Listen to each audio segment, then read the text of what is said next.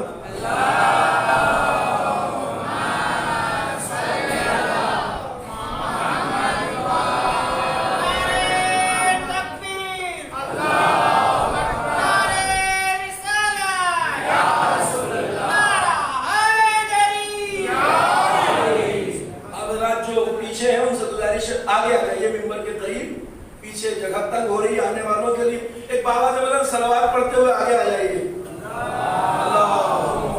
اور قریب آ جائیے، پیچھے جگہ کھل جائے۔